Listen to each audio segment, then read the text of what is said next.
saludamos a Jorge Milton Capitanich, que es su intendente. Capitanich, Iván Jagroski lo saluda. ¿Cómo le va? Buen día.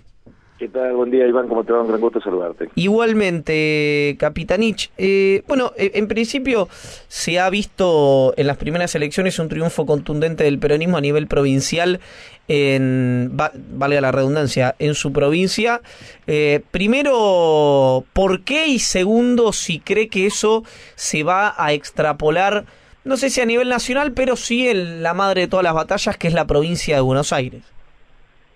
A ver, no son resultados extrapolables, en primer lugar. En segundo lugar, el triunfo electoral en primarias puede sintetizarse en tres cuestiones. Primero, se preservó la unidad de nuestro espacio, que es el Frente Chaco Merece Más. Segundo, si bien ha tenido baja participación relativa de las PASO, en realidad lo que se observará el próximo 23 de julio, que son las elecciones generales, es una mayor participación del electorado y un mayor protagonismo activo nuestro, de nuestra parte. Y en tercer lugar, porque efectivamente esto plantea una confianza popular en la continuidad de un proyecto político. No todos los resultados son extrapolables y obviamente existen escenarios que pueden manifestarse como variables, pero ese es el escenario que nosotros podemos ver aquí. Nosotros a partir de ahora estamos para el próximo 24 de junio en una evaluación desde el punto de vista de cómo efectivamente participar en las próximas elecciones. Y, Capitanich, ¿cómo está viendo la discusión que se está dando? Yo no lo quiero circunscribir a la provincia de Buenos Aires porque la verdad es que al estar la figura de Cristina Kirchner se nacionaliza, pero bueno, el territorio donde va a gravitar es el territorio bonaerense. ¿Cómo ve la figura de Cristina Kirchner? ¿Cómo ve ahora la PASO que no fue, digamos, y que va a ser en el PJ entre Randazzo y Mario Iggi? ¿Todavía Cristina sigue teniendo un liderazgo sobre un sector importante del peronismo? Todo eso le pregunto. A ver, yo hago un análisis desde el punto de vista político. Primero, la política tiende a generar una lógica binaria de análisis. O sea, si hay oficialismo es porque también tiene que existir oposición.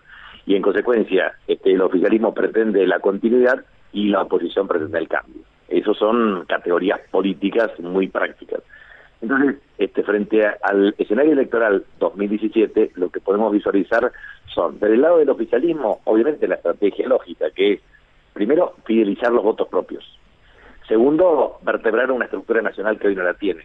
Tercero, garantizar efectivamente un desplazamiento de la UCR desde el punto de vista de su componente de coalición. Eso es lo que van a pretender ellos y objetivamente esa es su meta electoral. Desde el punto de vista de la oposición, y obviamente en esa estrategia de fidelización del voto, de estructura nacional y de desplazamiento de la UCR para tener una coalición más homogénea liderada por ellos mismos, lo que van a pretender es dividir claramente la oposición, atomizarla. ¿Con qué objetivo? Con el objetivo de lograr un resultado que en términos cuantitativos represente una mayoría, pero en realidad sin ser una mera superación de minoría. Entonces, desde el punto de vista del resultado electoral, lo que hay que pensar claramente es que este gobierno va a tener un alto repudio de carácter político de toda la sociedad argentina. En la mejor hipótesis, va a tener un repudio del 65% de la sociedad. En la peor hipótesis, del 70%. Entonces, primera cuestión, antes de competir o antes de participar en estas elecciones, el oficialismo ya perdió. En segundo lugar, la oposición puede estar fragmentada electoralmente, pero puede tener unidad en la diversidad y en un acuerdo programático en el Congreso. ¿Eso qué significa? Significa que, si bien puede existir votos atomizados, esta atomización también le quita votos al oficialismo y en consecuencia puede urdir un mecanismo de acuerdos postelectorales en el Congreso de la Nación a partir del 10 de diciembre del 2017. Y en tercer lugar, efectivamente, la matriz política no va a cambiar de una manera sustancial en la República Argentina. Y aparte, el gobierno, en definitiva, no aplica el decálogo de John Williamson de 1989 con el consenso de Washington, en general, porque en algunas cosas no la puede hacer, pero en la gran mayoría sí. De los 10 puntos, por lo menos 7 lo aplica rajatabla, no puede desregular o privatizar porque tiene un bloqueo y no puede resolver el problema fiscal por claramente impedimentos desde el punto de vista social. Pero objetivamente esto es lo que ocurre en la Argentina, o sea, la contradicción política hoy en Argentina es el oficialismo y la oposición tiene que unirse porque este es un plan neoliberal. Entonces, también es perfectamente posible entender que en la Argentina se está configurando una nueva categoría sociológica de representación política. ¿Qué significa esto? Significa muy claramente lo siguiente. ¿Existe el Movimiento Nacional Popular y Democrático como un movimiento que supere transversalmente una coalición partidaria? Bueno, eso es una pregunta, porque claramente lo que hoy existe es un gobierno de centro-derecha, conservador, de base neoliberal, liderado por Mauricio Macri. Eso está claro. Hay muchos compañeros nuestros que se dicen peronistas, que en general pretenden ser definitivamente adláteres o seguidores de este espacio. De hecho, hay muchos peronistas que lo siguen. Ahora, los que pretendan entender que este espacio lo van a poder liderar después de Macri en términos de centro-derecha, ese no es el espacio en donde el peronismo puede figurar. En todo caso, lo que queda claro es que el clivaje de polarización ideológica y política en la Argentina probablemente tiende a configurarse entre una centro-derecha de base conservadora neoliberal, liderada por Macri, y una centro-izquierda de base progresista y populista, que necesita no solamente el referenciamiento ideológico y político de Cristina, sino también un salto cualitativo que exprese la diversidad del espacio. Esto es lo que va a ocurrir. ¿Qué tal? Lo saluda Guido Stochik y estamos hablando de lo que va a ocurrir, y uno, esto lo ha dicho Daniel Scioli, y ayer lo hablábamos con Pablo Moyano y también coincidía en esto, que es, bueno, si al gobierno le dan los números, incluso le da ese 30% del cual estamos hablando, se viene una nueva etapa del ajuste. Y para decir esto del futuro, ¿cuáles son para usted las 3 medidas que va a atacar el oficialismo o con las cuales va a ajustar el oficialismo? Bueno, el oficialismo dio algunas premisas básicas. Va a ajustar por vía del sistema de seguridad social. El sistema de seguridad social lo va a plantear bajo el mote de una supuesta reparación histórica, que es un fraude. En realidad lo que está haciendo es promovió el desfinanciamiento del sistema, pero a su vez también un sistema de extinción de derechos en forma progresiva, precisamente con el Plan Progresar. No tuvo el impacto del Plan Progresar, que tuvo sí el tema de pensiones no contributivas por la brutalidad del procedimiento, pero en realidad hay un cercenamiento permanente de derechos de jóvenes que no tenían oportunidad de trabajar o estudiar a partir de la imposición de este gobierno. Por lo tanto, el sistema de seguridad social va a ser una de las variables de ajuste del modelo. De hecho, en 3 formas distintas. Primero con el cercenamiento efectivo de derechos correspondientes. En este sentido, esto cambió de ser beneficiario a ejercer un derecho. Una persona efectivamente lo podía hacer en términos políticos e institucionales a partir de estos últimos 12 años. Aquí lo que va a haber es jubilado de primera y jubilado de segunda. 80% para aquel que accedió a la jubilación anticipada de la ley 25.994 y modificatorias.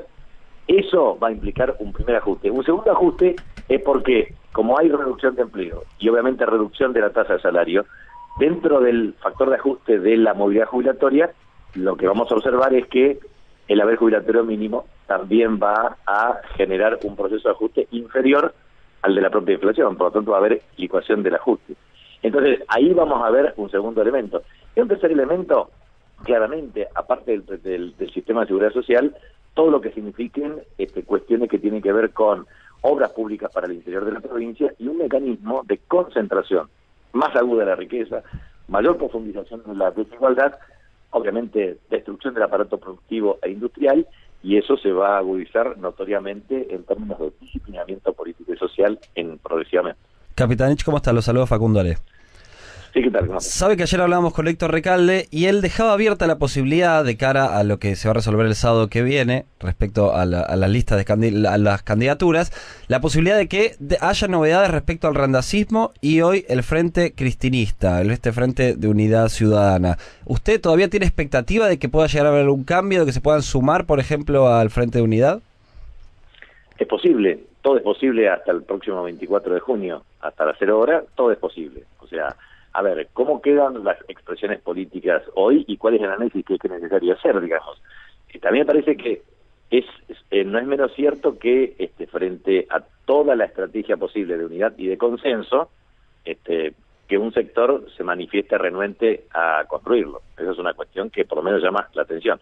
En segundo lugar, lo que deberíamos promover es que si esa unidad se puede dar para todo o para una parte. Por ejemplo, uno puede tener consenso en la lista de senadores y puede tener internas en el resto. Eso puede darse también.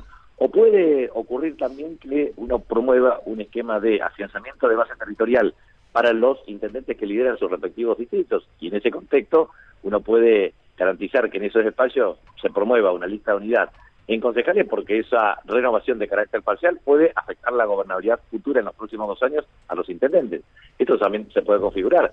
También con respecto a la lista de legisladores provinciales en la provincia de Buenos Aires, para cada una de las secciones electorales, y eventualmente promover el máximo nivel de competencia posible o de participación en los lugares no gobernados distritalmente, porque eso, la verdad, lo mejor muchas veces cuando ha existido un resultado adverso y una derrota electoral es que se construya legitimidad a partir de elecciones, y en este sentido perfectamente puede ser que en secciones electorales o donde no se gobiernan los distritos electorales establezca un mecanismo de participación abierta en donde se profundicen claramente los mecanismos de participación. Ahora, lo que yo quiero transmitir con esto es que uno puede tener en este caso distintas configuraciones para lograr acuerdo y consenso ante el 24, o también eventualmente sin acuerdo se puedan esgrimir mecanismos que permitan legitimar la solidez del liderazgo a partir de las elecciones de octubre y en consecuencia de eso redefinir un acuerdo postelectoral. O sea, esto es un mecanismo muy dinámico y muy abierto. Lo más importante en todo este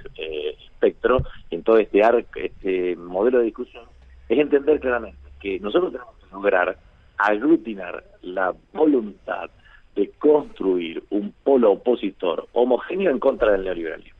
¿Puede haber variantes? Puede haber variantes. ¿Puede haber unidad en la diversidad? Puede haber unidad en la diversidad. Lo que no puede haber es la disidencia de confrontación política contra el neoliberalismo que encarna Mauricio Macri. Capitanich, ¿es padre usted? Así es, de 2 bellas hijas. Disculpe, no lo escuché. Padre de 2 bellas hijas. Bueno, feliz día entonces, para usted también, Capitanich. Bueno, si ustedes también lo son, por supuesto, un gran afecto para ustedes y el merecido homenaje para el Día del Padre. No, por acá todavía nos salvamos, por lo pronto. Pero están en edad de poder empezar a... Nos está apurando, Capitanich. Nos estás apurando. Aparte, lo que le quiero decir es que ser padre es lo más hermoso que le puede pasar a un ser humano en la vida. Yo tengo un orgullo muy particular por mis hijas, a quien las amo profundamente y con quien he construido mis mejores días. Capitanich, gracias por el contacto. Al contrario, acá mis hijas te dicen que te bancan a vos a muerte y a todo el equipo. Upa. Bueno, Mira. Muchísimas gracias entonces. Y hacemos extensivo el saludo entonces. Bueno, muchas gracias. Un abrazo. Gracias. Jorge Milton Capitanich, intendente de Resistencia, pasó aquí por El Fin de la Metáfora.